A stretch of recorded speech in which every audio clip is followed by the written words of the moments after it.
So welcome back students, स्वागत है आपका एक बार फिर से हमारी 100 most important reactions of organic chemistry series में। तो आज हम जिस रिएक्शन की बात करने जा रहे हैं, जिन रिएक्शंस की बात करने जा रहे हैं, उनमें जो हमारा एल्केन की यील्ड होती है, यानी कि हमारा जो percentage of yield of alkene होता है, वो काफ़ी अच्छी मात्रा में बनता है। यानी कि अगर हमने जो रिएक्टेंट्स लिए हैं, हमारा प्रोडक्ट एक अच्छी डेफिनेट अमाउंट में बनता है। तो आज जिस रिएक्शन की मैं बात करने जा रहा हूँ उसका नाम है कोरीहाउस रिएक्शन। ये भी काफी इंपॉर्टेंट रिएक्शन है। इसमें कुछ नहीं होता, क्या होता है देखिए, सपोज कीजिए कि मेरा कोई कंपाउंड है, लेट अस सपोज कोई मेरा एल्काइल हैलाइड है RX। इसकी रिएक्शन दो स्टेप में होगी। पहली स्टेप में इसकी रिएक्शन होगी सर लिथियम से, और दूसरी स्टेप में इसकी रिएक्शन होगी कॉपर आयोडाइड से। हम कह सकते हैं कि क्यूप्रिक आयोडाइड से होगी। यहाँ से जो मेरा कंपाउंड बनेगा that will be my R2CuLi। Organometallic compound मेरा बन रहा है यहाँ पे, ऑर्गेनो यानी कि और कार्बन कंपाउंड, और यहाँ पे ये मेरा जो कुछ मेटालिक पार्ट है।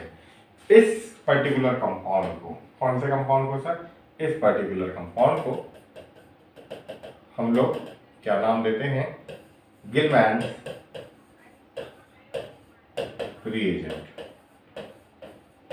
कई बार या तो R2CuLi लिख देंगे या फिर वो क्वेश्चन में केवल लिख देंगे गिलमैन्स रिएजेंट।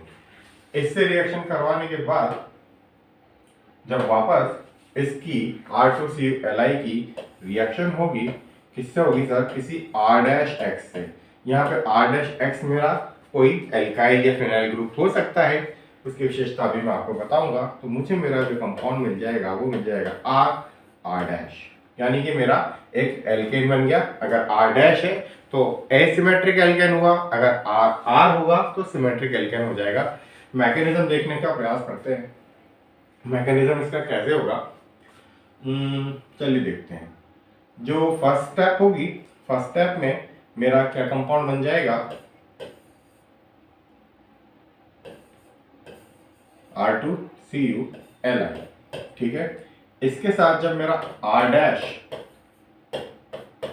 X रिएक्ट करेगा तो यहाँ पे सेकंड स्टेप बनेगी, और सेकंड स्टेप में मेरा एक इंटरमीडिएट बनेगा। वो इंटरमीडिएट कुछ ऐसा बनेगा कि लिथियम के निकलने के बाद कॉपर इसकी जो कहा जाता है कि थर्ड ऑक्सीडेशन स्टेट में होगा। यहाँ पे R, यहाँ पे R, यहाँ पे R' और यहाँ पे मेरा एक हैलाइड जुड़ा होगा, और इस पूरे के ऊपर क्या होगा, एक माइनस चार्ज। अब यानी कि आप देख सकते हैं कि ये एक, कह सकते हैं कि एक SN2 जैसी स्टेट बन गई, इंटरमीडिएट स्टेट बन गई। और इस इंटरमीडिएट स्टेप में हमारा कंपाउंड जो बनेगा वो होगा मेरा R'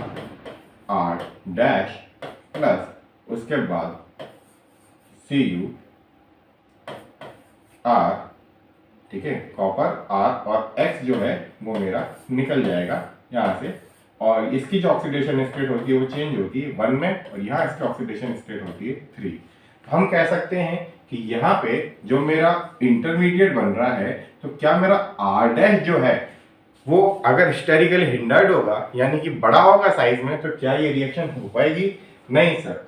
SN2 मैकेनिज्म के टाइप से जाने की वजह से, एग्जैक्टली SN2 नहीं पर उसकी तरह जाने की वजह से, बीच में इंटरमीडिएट बनने की वजह से हम कह सकते हैं कि मेरा R' जो है वो 1 डिग्री हो सकता है, 2 डिग्री अल्काइल ग्रुप हो सकता है, या फिर कोई फिनाइल ग्रुप हो सकता है। टर्शियरी ग्रुप्स 3 डिग्री कार्बन को हम अवॉइड करेंगे ताकि ये रिएक्शन हो पाए। इंपॉर्टेंट पॉइंट, R2CuLi क्या है मेरा, Gilman's reagent. Second step process through SN2 type stage RX कौन सा है मेरा, स्टार्टिंग में जो R2CuLi दिया वो तो हो सकता है 1 डिग्री, 2 डिग्री, 3 डिग्री, कोई बड़ा ग्रुप भी हो सकता है, लेकिन R' should be 1 degree, 2 degree, not 3 degree.